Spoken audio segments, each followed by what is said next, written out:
Good morning class. How are you all? Hope so you all are good, all are well. Students, first of all I am sorry because जो कल की video आई थी उसमें थोड़ी date जो है वो गलत हो गई थी मुझसे। मैंने इंस्टेड ऑफ फरवरी मैंने जनवरी में मेंशन कर दिया है, ठीक है। तो आप लोग इस चीज़ को थोड़ा ध्यान रखें। So students, you know very well our chapter biodiversity and conservation is going on. Which chapter बेटा? चैप्टर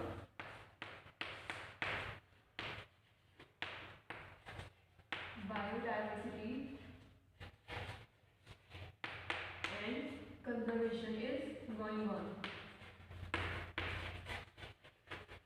हमने इस चैप्टर में कितना पढ़ लिया है बेटा?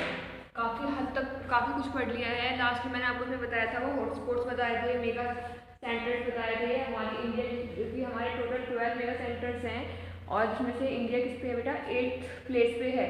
रीज़न भी बताया था कि क्यों इंडिया 8th प्लेस पे है। तो चलिए हम आज आगे करते हैं। हाँ, जो हमारा लास्ट टॉपिक था बेटा वो था बायोडाइवर्सिटी पैटर्न की। इतनी सारी वेरिएशंस क्यों पाई जाती है, इतनी सारी डाइवर्सिटीज क्यों पाई जाती हैं। तो हम इसमें किस बारे में बात कर रहे थे? Factors affect biodiversity pattern. किसके बारे में?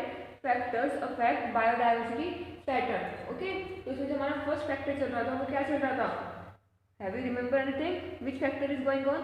The first factor is latitudinal gradient. ठीक है? Which factor? The factor 1, latitudinal gradient। और ये मैंने आपको डेफिनेशन बता भी दी थी कि हम इसमें किस बारे में पढ़ेंगे। जैसे कि हमें बहुत अच्छे से पता है, as we know very well, as we move from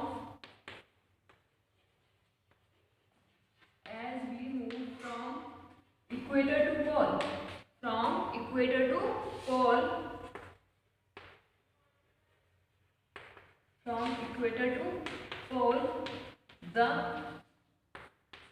diversity in species, the diversity in species and number of species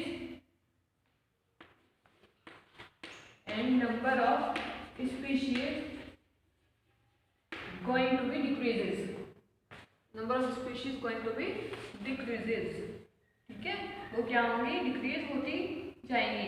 जैसे जैसे इस पे हम इक्वेटर से पोल की तरफ आएंगे बेटा, तो जो क्या होगा? जो हमारी स्पीशीज होंगी वो डिक्रीज हो जाएंगी। ये जो इक्वेटर पोल है, वर्ड्स कहाँ से आए बेटे? जो आप ग्लोब देखते हैं ना, एनएसटी में पढ़ते हैं ग्लोब के बारे में। ठीक है, ग्लोब होता है बॉल लाइक स्ट्रक्चर, वहाँ पे एक इक्वेटर होता है और एक पोल होता है। ठीक है, इक्वेटर वो वाला रीजन है जहाँ पे सन रेज सीधा आती है। ठीक है, जहाँ पे सन की जो रेज की इंटेंसिटी होती है वो बहुत ज़्यादा हाई होती है, वो कौन सा प्लेस होता है? इक्वेटर। और जहाँ पे बहुत लो इंटेंसिटी होती है वो कौन सा होता है? पोल। जहाँ पे जिसको हम पोलर रीजन भी कहते हैं। यहाँ पे बहुत ही कम सनलाइट आती है, बहुत कम इंटेंसिटी की। तो कॉमन सेंस की बात है कि यहाँ पे तो डायरेक्ट सनरेज आ रही है तो ये बहुत गर्म इलाका होगा, और अगर यहाँ पे बहुत देर में आ रही होगी, आती है तो आती है, अदरवाइज नहीं, तो ये कैसा होगा? बहुत ठंडा होगा। ठीक है, इसने यहीं पे ही एक एग्जाम्पल दिया है जिसके रिगार्डिंग एग्जाम में काफी सारे क्वेश्चंस भी आते हैं। एग्जाम्पल्स, इसने कुछ कंट्रीज का एग्जाम्पल लिया है कि जो कंट्री इक्वेटर के पास है वहाँ कितनी स्पीशीज हैं, जो इक्वेटर से दूर है वहाँ कितनी स्पीशीज है, और जो पोल के पास है उनके पास क्या स्पीशीज की नंबरिंग है। ठीक है, तो देखते हैं कोलंबिया,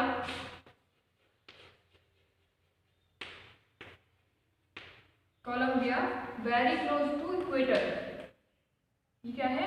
वेरी, जो कि बहुत क्लोज है इक्वेटर से, वेरी क्लोज टू इक्वेटर। मतलब यहाँ पे ठंड पड़ती ही है, यहाँ नीचे गर्मी रहती है। ठीक है, यहाँ पे कितनी स्पीशीज हैं? Here 140 species of birds of 1400। ठीक है, 1400 species of birds are found here. यहाँ पे बर्ड्स की 1400 स्पीशीज मिलती हैं। 1400 प्रजाति किसकी मिलती है? यहाँ पे बर्ड्स की मिलती हैं। और फिर अगर मैं न्यूयॉर्क की बात करती हूँ, if we talk about New York, that is 41 degree north, जो कि कहाँ पे है बेटा? 41 डिग्री नॉर्थ में है। यहाँ पे बर्ड्स की कितनी स्पीशीज है? 105 species of birds, 105 species of birds. और अगर हम इक्वेटर से थोड़ा सा दूर हो जाते हैं, मीन वाई कि हम अब पोल्स के पास जा रहे हैं, तो यहाँ पे क्या रहेगा, ये है हमारी कंट्री ग्रीनलैंड। ग्रीनलैंड जो कहाँ पे है 71 डिग्री नॉर्थ में, ठीक है। यहाँ पे कितनी है बर्ड्स की population, only and only 56 species of birds are found there. 56 species of birds, okay. कितनी है, सिर्फ 56 स्पीशीज हैं। तो यहाँ पे जैसे जैसे हम क्या कर रहे हैं, हम इक्वेटर से पोल की तरफ आ रहे हैं, तो नंबर ऑफ स्पीशीज डिक्रीज होती जा रही है। जैसे कि आप देख सकते हैं जो कोलंबिया है, कोलंबिया बिल्कुल इक्वेटर है, तो वहाँ पे 1400 स्पीशीज ऑफ बर्ड्स हैं। और अगर मैं न्यूयॉर्क की बात कर रही हूँ, न्यूयॉर्क में 105 हैं। और ग्रीनलैंड जो कि पोल के पास और इक्वेटर से दूर है, वहाँ पे सिर्फ और सिर्फ 56 स्पीशीज ऑफ बर्ड्स हैं, ठीक है। तो अब ध्यान से बताते हैं, अगर ट्रॉपिकल रीजन, एक आता है टेम्परेट रीजन, ठीक है। अगर मैं ट्रॉपिकल एरियाज की बात करती हूँ, ट्रॉपिकल एरियाज, ट्रॉपिकल, आपने सुना होगा ना, tropical forest, rain forest, deciduous forest, ठीक है। तो ट्रॉपिकल एरिया कौन सा होता है, very closer to equator, okay, closer to equator जो होगा वो क्या होगा, ट्रॉपिकल एरिया। और यहाँ पे क्या पाया जाएगा, क्योंकि ये इक्वेटर के पास है, more species diversity, more species diversity are found in the tropical region. Tropical region में ज़्यादा से ज़्यादा स्पीशीज डाइवर्सिटी पाई जाती है। और अगर मैं टेम्परेट एरिया की बात करती हूँ, ठीक है, क्या बोल रही हूँ मैं, temperate area, temperate area, temperate area को हम लोग क्या कहते हैं, पोलर रीजन भी कहते हैं। पोलर रीजन में तो हमारे पोलर एरिया मिलते हैं, ठीक है, closer to the pole, closer to pole, less species diversity, less species diversity, okay, less species diversity are found in the temperate regions, ठीक है। तो आपको पता है बेटा, एक वर्ड आता है अमेजन फॉरेस्ट। अभी जहाँ पे ना 2-3 साल से क्या हो रहा है कि विंटर में वहाँ पे आग भी लग जाती है, ठीक है, फॉरेस्ट फायर्स को कहते हैं। अमेजन सुना है, अमेजन फॉरेस्ट हमारी पूरे वर्ल्ड का सबसे बड़ा फॉरेस्ट है, वो कौन सा है, अमेजन की फॉरेस्ट। अमेजन के जंगल है वो सबसे बड़े जंगल है। पता है कि उसको सबसे बड़ा क्यों कहा गया, क्या रीजन है, क्या रीजन है उसको सबसे बड़ा वर्ल्ड्स लार्जेस्ट फॉरेस्ट क्यों कहा गया है उसको, क्या रीजन है, क्योंकि वो ट्रॉपिकल एरिया में मिल रहा है, और बिल्कुल ट्रॉपिकल एरिया में मिलता है वो।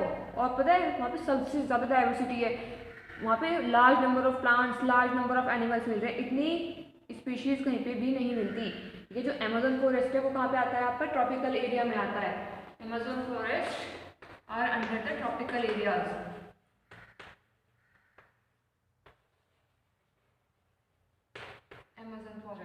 Amazon forest has rich in their diversity, ठीक है, Amazon has richest diversity in the world.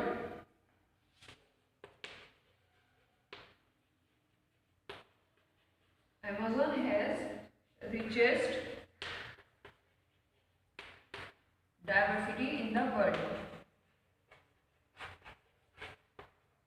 Diversity in the world, okay. सबसे ज़्यादा जो डाइवर्सिटी, जो विभिन्नताएं, जो डिफरेंसेस पाए जा रहे हैं प्रजातियों में, वो कहाँ पाए जाते हैं, अमेज़न के जंगलों में पाए जाते हैं, ठीक है।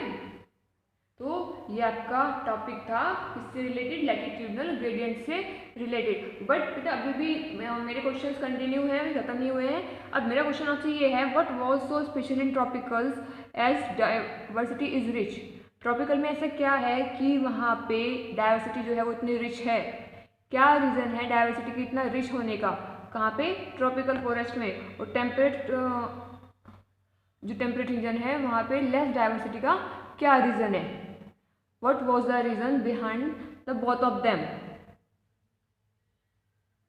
सोचो इस चीज़ को, कुछ पता है, कुछ आंसर है इस चीज़ का। चलिए बताती हूँ मैं, let me raise this first.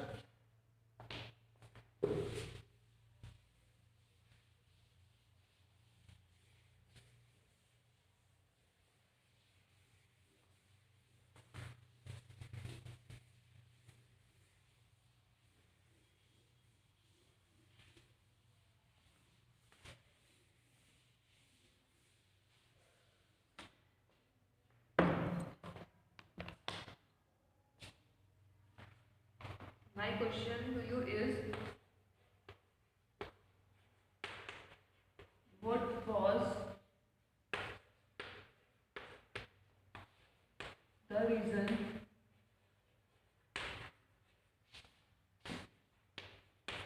behind the religious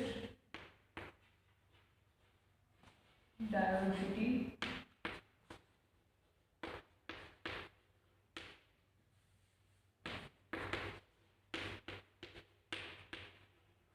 in tropical areas? Tropical areas में इतनी रिच डाइवर्सिटी होने का क्या रीजन है? तो बेटा सबसे पहले इसका आंसर आता है इसके what was the reason, sorry, ठीक है। तो जो सबसे पहला रीजन आता है वो आता है स्पेशिएशन।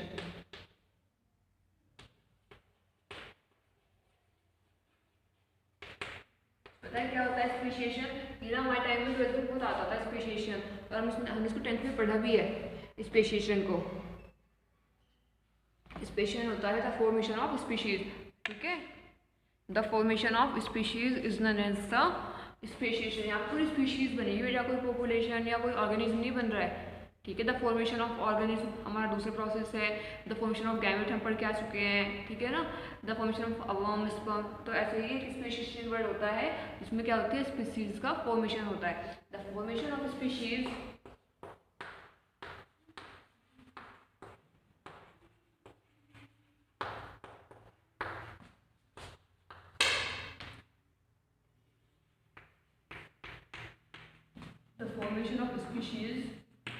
is called speciation, ठीक है। अभी बड़ी कॉमन चीज़ है, सपोज एक ऐसा एरिया है कि जहाँ पे टेम्परेचर कंटिन्यू चेंज हो रहा है, ठीक है। कुछ देर में सर्दी, कुछ देर में गर्मी, कुछ देर में बरसात, और कुछ ही देर में स्प्रिंग का मौसम। कंटिन्यू ऐसे वेदर चेंज हो रहे हैं हर कुछ एक बहुत छोटे से इंटरवल पे, और कुछ नहीं पता बाद में कैसा मौसम हो जाए, कैसा वेदर हो जाए, ठीक है। लेकिन एक एटमॉस्फेयर ऐसा है, एक एरिया ऐसा है कि जहाँ पे जो इन्वायरमेंट है वो कांस्टेंट है। मतलब जैसे हमारे यहाँ पे है कि हाँ भाई इतने से इतने मंथ तक ये वाला सीज़न चलना है, फिर उसके बाद ये वाला सीज़न आएगा। हमें पता है कि हाँ विंटर्स के बाद समर ही आएंगी, ठीक है। समर के बाद फिर विंटर आएंगे, बीच में रेनी सीजन चलता रहता है, तो ये फिक्स है। यहाँ पे स्पीशीज सर्वाइव कर सकती है। लेकिन जहाँ पे कंटिन्यू चेंज हो रहा है, पता नहीं कब फ्लूड आ जाए, कब वॉल्केनिक इरप्शंस हो जाए, नेचर में ड्रास्टिक चेंज हो जाए, वहाँ पर स्पीशीज होना बहुत मुश्किल है। कि जो आज के इन्वायरमेंट के हिसाब से वहाँ पर प्रजाति स्थापित हुई है, स्टेब्लिश हुई है, वो कल जो इन्वायरमेंट हो जाए सडनली वो उसमें सर्वाइव ना कर पाए, उसके डाई होने के चांसेस बहुत ज़्यादा हैं। और फिर जो उसमें बनेगी चेंजिंग इन्वायरमेंट में, वो पता नहीं नेक्स्ट चेंजिंग इन्वायरमेंट में सर्वाइव कर पाएगी या नहीं कर पाएगी, इस चीज़ को हम क्लैरिफाई नहीं कर सकते। लेकिन अगर इन्वायरमेंट कॉन्स्टेंट रहेगा काफ़ी टाइम तक, तो एक स्पीशीज़ वहाँ पे रिप्रोड्यूस कर सकती है और अपनी फ्यूचर जनरेशन्स को बर्थ भी दे सकती है, ठीक है। तो जो आपका स्पेशिएशन है ये एक टाइम बेस्ड क्या है, ये एक टाइम बेस्ड वेक्टर है, ठीक है। It is a function of time, it is a function of time,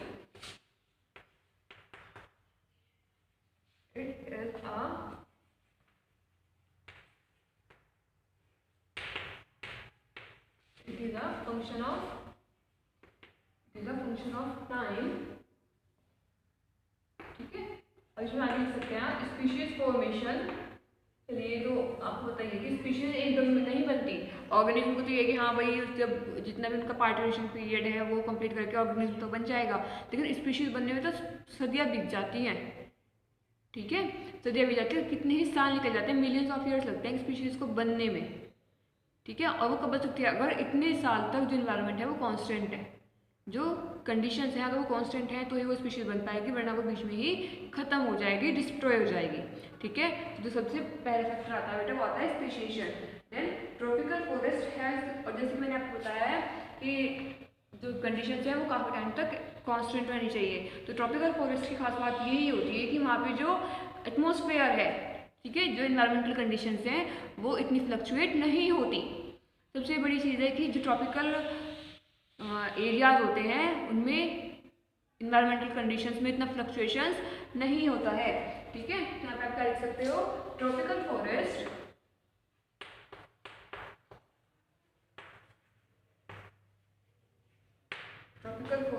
have less environmental change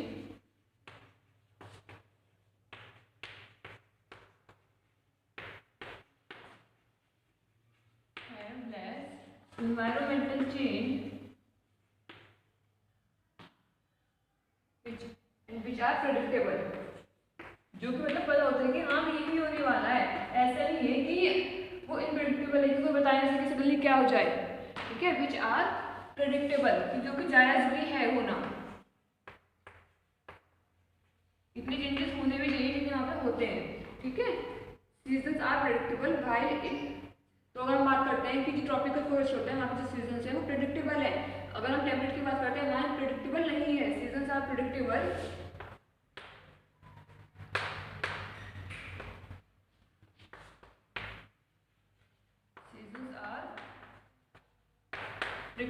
predictable in temperate regions,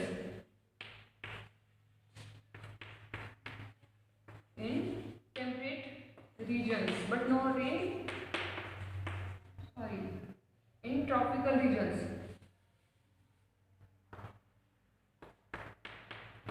In tropical regions, but not in temperate regions. But not in temperate region.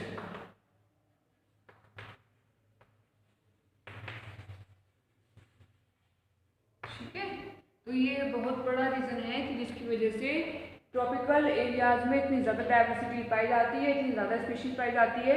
और कहाँ पे नहीं पाई जाती बेटा, temperate regions में नहीं पाई जाती, इन tropical areas. ठीक है, चलिए नेक्स्ट फैक्टर लिख लीजिए, इन ट्रॉपिकल एरियाज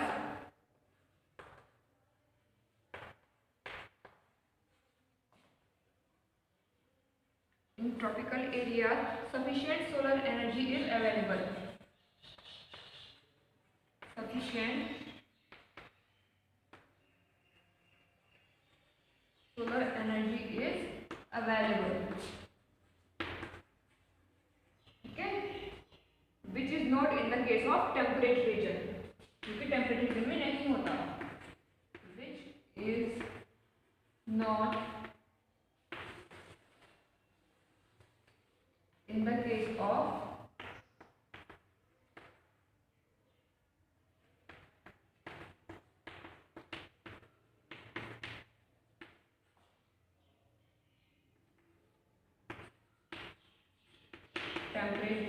टेम्परेट रीजन में ऐसा कुछ भी नहीं होता है बेटा।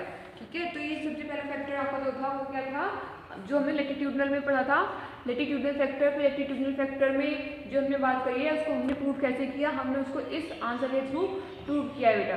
ठीक है, तो आप इसको करिए। इसी बात से हमारा आता है नेक्स्ट फैक्टर, जिसकी वजह से क्या होता है, फैक्टर अफेक्ट बायोडाइवर्सिटी पैटर्न।